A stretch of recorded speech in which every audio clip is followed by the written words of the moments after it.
So, Suicide Squad Kill the Justice League seems to be getting a lot of hate, and I put that in quotes because I think it's something that's more, in a general sense, a colloquialism at this point, when people are not necessarily happy about what they've seen in a product before release or maybe after release. They go ahead and they voice their concerns. Now, one thing about me is I don't think any video game deserves any of that hate. I do believe that you can critique or criticize a product, but the one thing that I think it deserves, if you're not satisfied by what you see, is just ignoring it into irrelevance. I think that's the very best way to make your statement and to give your feedback, by holding on to your wallets if there's a video game that you don't like. Now, what is the cause of this discontentment? Why are some gamers, in a sense, not necessarily happy with the direction of Suicide Squad Kill the Justice League is appearing to go? Now, I say appearing because we haven't played the game, so my own thoughts in regard to how people perceive the game is still arbitrary, only based on what it is that we've seen. I think the answer is very simple. A lot of single-player games right now seem to be the hottest thing on the market, and a lot of superhero games have usually been much more successful by following the single-player format. This has been the case for a very, very long time. And a game like Suicide Squad Kill the Justice League, being set in the Arkham universe, is very different from the direction the Arkham games went. They've taken that universe and, in a sense, made a shooter out of it, which is clearly one that's designed to be monetized. And I think a lot of players are not necessarily big fans of it.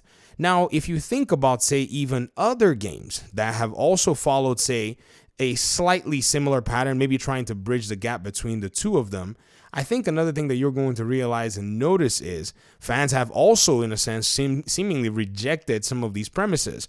I, on the other hand, I'm very open-minded in the way I play my games anyway, so I did like Gotham Knights. I do like the Arkham games as well. In fact, it's interesting that, you can actually like them both.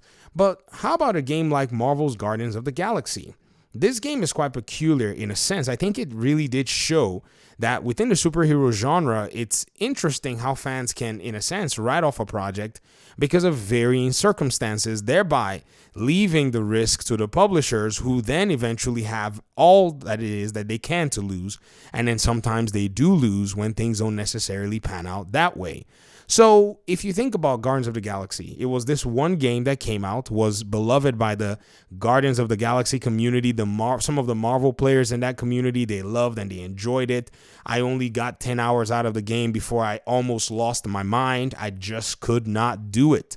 The combat in the game I didn't like. It was one of those things where you had to summon your team from time to time, and you, as Star-Lord, you had a specific move set. It didn't necessarily appeal to me. I like fast-paced action where I can jump around, beat back guys however it is that they're coming, and I'll be very happy and satisfied with that. But Guardians of the Galaxy had a few issues that, in a sense plagued it. Not necessarily inherently because of the game itself, but because of the surrounding themes around it. Example, Marvel's Avengers. Marvel's Avengers went away from the superhero tradition of making single-player focused games and tried to make some kind of a online multiplayer game that was very heavily geared for monetization. A lot of players saw this and did not like what it was that they saw. And even yet, they even went ahead to kind of map this game and tag it with almost the same frame, even though Marvel's Guardians of the Galaxy was not the same game in regard to its design as Marvel's Avengers.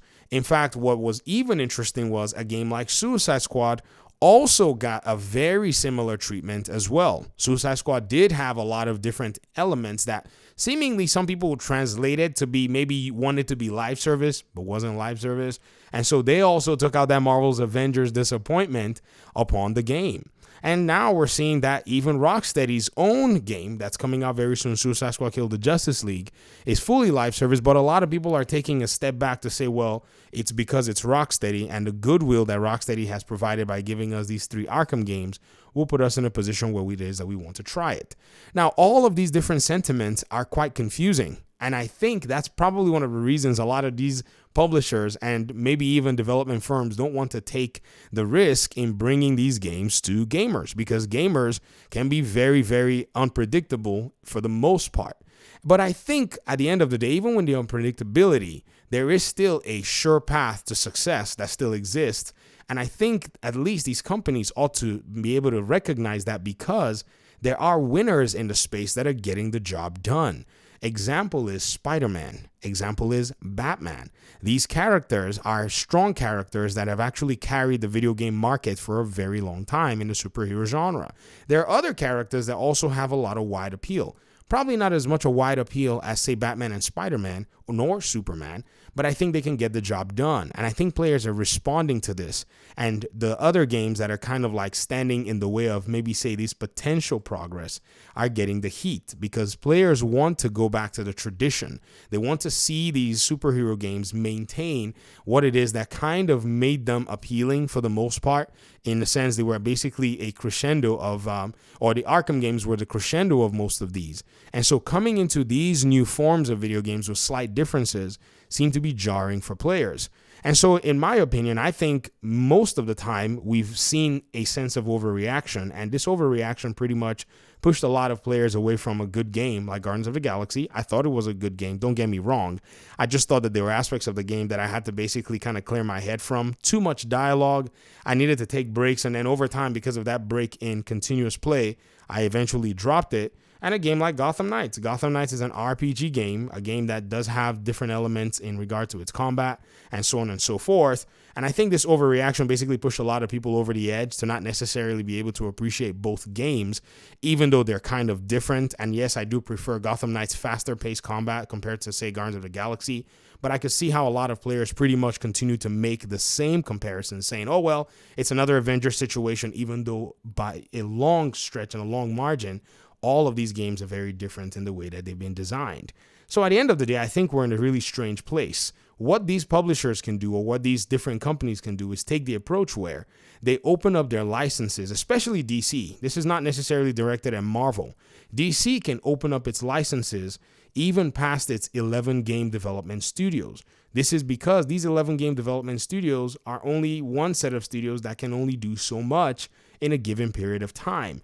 If they do so, they can open up the, I would say, plethora of, IPs and superheroes that they have to other developers to make reimaginations that are not just everything rock steady or just cut and dry to the formula that we have, but maybe they'll be able to put their own spin on it and be able to get their own audiences a really good game out of it. We've seen some interesting play on these, like, Marvel's Midnight Suns taking it to a turn-based level, or even Guardians of the Galaxy going with that format that's more Final Fantasy-esque in a sense, right?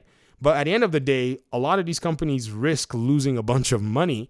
So I think what they're doing is actually playing it safe. How can we as gamers be in a position to be able to maybe push against this particular thing? Like I said in the beginning of the video, you can just ignore them if you don't want to play them, nor are you interested in them, into irrelevance.